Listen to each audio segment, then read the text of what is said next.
Okay, y'all, stay safe. There's viruses out there. I'm so sick.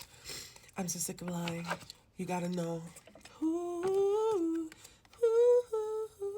we have receptive coming out. Be ready to receive what fate has planned for you. So this is going to be a love reading. I was planning on making it a love reading before I run out of the love energy and move on to whatever energy wants to manifest within me next. This feels divinely led. Cherish your relationship. Okay, so this could be something that you've been wishing for, something that's going to make you feel very positive, something that's going to make you feel very happy. It feels like you worked for this, either spiritually or actually like physically, materially. I feel like very ambitious energy emanating from these cards. Let's see what else wants to come out. Openness. I'm just going to take this card. Be open to accept divine guidance in your relationship. Yeah, like I said, this feels like a divinely led relationship that has reached its like the tipping point. It's gonna happen now, basically. Something's gonna happen. Something's gonna surprise you this month. I'm hearing this month specifically, so in February 2026, but take it as it resonates. Look deep within your emotions and labyrinth coming out as well. Okay. I'm going to take the trust card as well because I saw it earlier, but it never came flying out. That's the last card from this deck.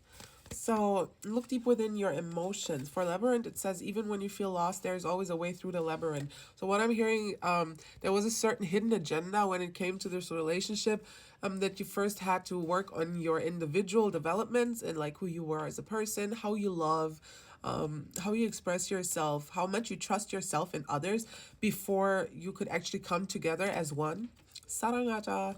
And for trust, it says you need to have trust in a relationship in order for it to flourish. So you might have been a bit of an avoidant before this transformation. Both of y'all could have been too avoidant, or just had some issues just with attachment styles and stuff like that. And you had to kind of work through that before you came together. And now that you are at the end of this journey, this relationship can finally start, is what I'm hearing. Okay, I'm going to pull from the no contact deck because I want to see what your person is going through right now.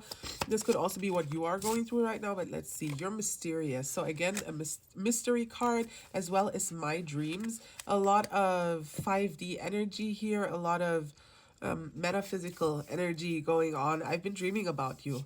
In my dreams, we are so free and in love. Wish I could stay there forever, but you're not going to because dream is going to become reality with this wish fulfillment coming in. 252 on the timer. I don't know why I felt called to say that number. It's not usually an angel number that I would say out loud. Sorry for the sniffling and all that, but I can't help it. I'm sick, okay? You're mysterious. I can never seem to figure you out. Sometimes I feel like you're hiding something from me. Never really know where I stand with you. This is just the fact that you're not in each other's energy yet. But what I'm hearing is that now that you've worked on yourself, now that you've figured yourself out, it'll be much easier for your partner to also figure you out because they might have been dealing with some emotional intimacy issues, like, and I'm also going to take these cards. These are the last no contact cards. I'm going to focus on this first and then move on to the other cards immediately. I'm afraid to truly open up to you. Being raw and authentic with my emotions is something I'm still working on. So again, this avoidant energy that has kind of been walked around or kind of worked through. Exactly, because you can't walk around things. You have to work through them to get to where you need to be. And I think they done did that. Your person is also, and that's the cards I was going to talk about. These are the last cards coming out from the no contact deck. And what it says is, you're mine, and is it true? I get so pissed knowing other people can have you now. Is it toxic? Yeah, I don't care. I want the world to know you're mine. And for is it true, it says, I heard you were dating someone. Is it true? Please tell me it isn't. So of course you're not, if you're listening to this reading, waiting for like your person to come into your life, knowing that they're part of your wish fulfillment. I'm guessing that you are not currently in a relationship, but this person is very jealous. They are very jealous. They are a jealous person.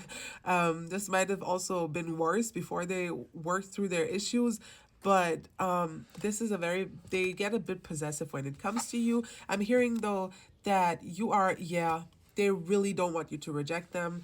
They really I'm hearing they're in your relationship, they might try to hide their jealousy and their fears of losing you because they realize they've gained something really good that they're not gonna come across again in this lifetime. So they're trying to hold on to you without holding on too tightly so that them holding on to you doesn't hurt you in any way. So they're really kind of tempering themselves when it comes to their emotions towards you because they know that you might be overwhelmed if they kind of come on too strong.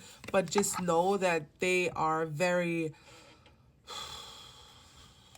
they would go crazy if they saw you with someone else. And it's not that they would get aggressive and whatnot, but they might start crying, like actually like full on tears without making any sounds, like just tears flowing is what I just saw.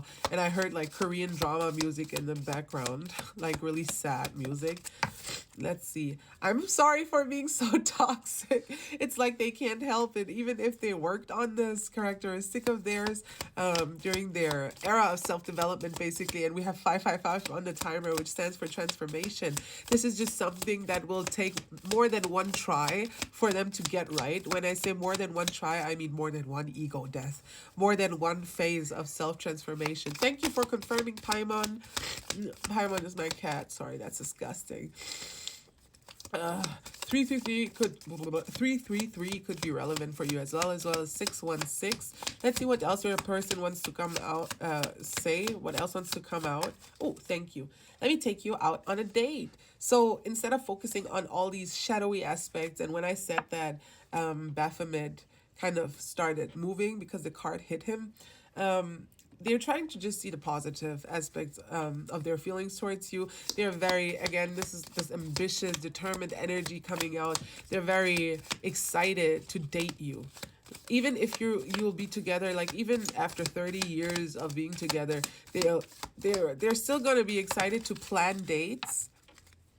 Okay, but they think time apart is best right now. Just listen to, this could also be spirit coming through actually. It's like, don't, like, temper yourself. Again, don't be too excited. Try to pull yourself back a little bit. Be like structured with your energy, you know what I mean? Be a little more aware, and don't be impulsive. Don't be impulsive, right? That's what they're telling themselves. This could also be spirit, like take it one step at a time, even if you want to immediately go into dating and whatnot. But what I was hearing before, earlier, I didn't finish that sentence, I think. Even after 30 years of being together, they're still going to be excited planning the date and taking you out and stuff like that.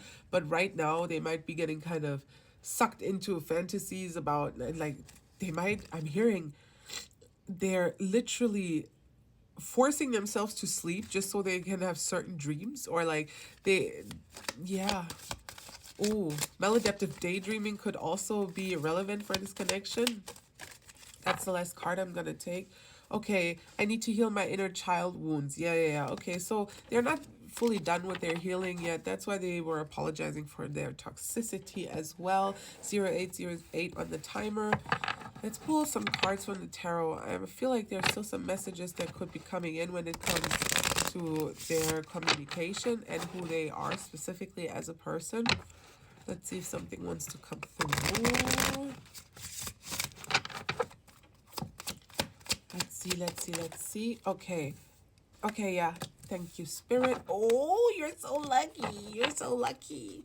We have, and take that as it resonates. You can count yourself as either, but what I'm hearing is you have a little bit of both in you, both of y'all. So, of course, I was getting that this is your person. Doesn't matter what gender you are. This is the energy I was getting from your person. That's why I felt this structured approach to their emotions.